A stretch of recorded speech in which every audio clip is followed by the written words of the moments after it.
8వ అధ్యాయం. ఆ దినమున రాజైన అహష్వేరోషు యూదులకు శత్రువైన హామాను ఇంటిని రాణి అయిన ఎస్తేరు నకిచ్చెను. ఎస్తేరు మొర్దెకై తనకు ఏమి కావలెను రాజునకు తెలియజేసిన మీదట అతడు రాజు సన్నిధికి రాగా, రాజు హామాను చేతిలో నుండి తీసుకొనిన తన ఉంగరమును మొర్దెకైకి ఇచ్చెను. ఎస్తేరు మొర్దెకైని హామాను ఇంటి మీద అధికారిగా ఉంచెను. మరియు ఎస్తేరు రాజు ఎదుట మనవి చేసుకొని అతని పాదముల మీద పడి, అగాగీయుడైన హామాను చేసిన కీడును, అతడు యూదులకు విరోధముగా తలంచిన యోచనను వ్యర్థపరచుడని కన్నీళ్లతో అతన్ని వేడుకొనగా, రాజు బంగారు దండమును ఎస్తేరు తట్టు చాపెను. ఎస్తేరు లేచి రాజు ఎదుట నిలిచి, రాజావైన తమకు సమ్మతి అయిన ఎడలను తమ దృష్టికి నేను దయపొందిన రాజావైన తమ ఎదుట ఈ సంగతి యుక్తముగా తోచిన ఎడలను, తమ దృష్టికి నేను ఇంపైన దాననైన ఎడలను, రాజావైన తమ సకల సంస్థానములలో నుండి యూదులను నాశనము చేయవలెనని హమేదాత కుమారుడైన అగాగీయుడగు హామాను వ్రాయించిన తాకీదుల చొప్పున జరగకుండునట్లు వాటిని రద్దు పరచుటకు ఆజ్ఞ ఇయ్యుడి. నా జనుల మీదికి రాబోవు కీడును, నా వంశము యొక్క నాశనమును చూచి నేను ఎలాగు సహింపగలనని మనవి చేయగా, రాజైన అహష్వేరోషు రాణి అయిన ఎస్తేరునకును యూదుడైన మొర్దెకైకిని ఇలాగు సెలవిచ్చెను. హామాను ఇంటిని ఎస్తేరునకిచ్చియున్నాను. అతడు యూదులను హతము చేయుటకు ప్రయత్నించినందున అతడు ఉరికొయ్య మీద ఉరి తీయబడెను. అయితే రాజు పేరిట వ్రాయబడి రాజు ఉంగరముతో ముద్రింపబడిన తాకీదును ఏ మానవుడును మార్చజాలడు. కాగా మీకిష్టమైనట్లు మీరు రాజానైన నా పేరిట యూదుల పక్షమున తాకీదు వ్రాయించి రాజు ఉంగరముతో దాన్ని ముద్రించుడి. సీవాను అను 3వ నెలలో 23వ దినమందు రాజు యొక్క వ్రాతగాండ్రు పిలువబడిరి.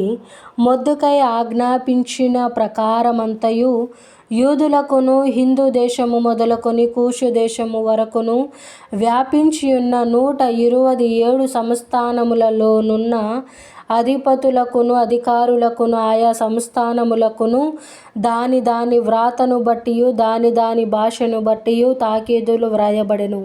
రాజైన అహష్వేరోషు పేరిట తాకీదు మొర్దెకై వ్రాయించి రాజు ఉంగరముతో ముద్రించి గుర్రముల మీద అనగా రాజనగరు పనికి పెంచబడిన బీజాశ్వముల మీద అంచెగాండ్రనెక్కించి ఆ తాకీదును వారి చేత పంపెను.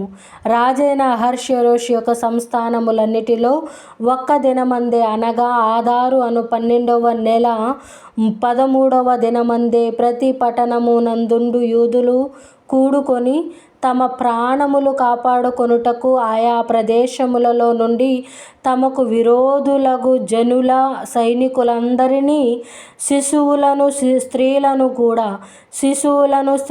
కూడా సంహరించి హతము చేసి నిర్మూలపరచి వారి వస్తువులను కొల్లపెట్టుటకు రాజు యూదులకు సెలవిచ్చెనని దాని యందు వ్రాయబడెను. మరియు ఈ తాకీదుకు ప్రతులు వ్రాయించి ఆయా సంస్థానములలోని జనులందరికీ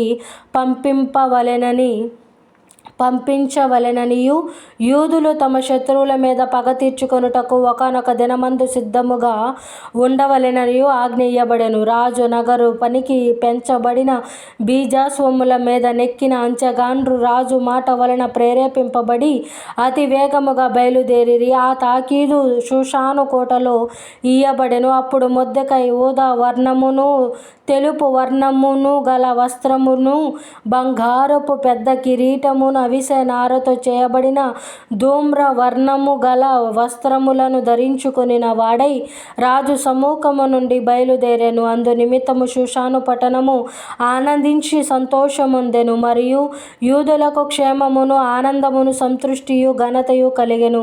రాజు చేసిన తీర్మానమును అతని చట్టమును వచ్చిన ప్రతి సంస్థానమందును ప్రతి పట్టణమందును యూదులకు ఆనందమును సంతోషమును కలిగెను. అది శుభదినమని విందు చేసుకొనిరి.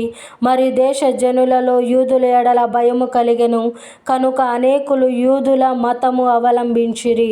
దేవుడి పరిశుద్ధ వాక్యం కింద భద్రపరిచి దీవించునుగాక. ఆమేన్.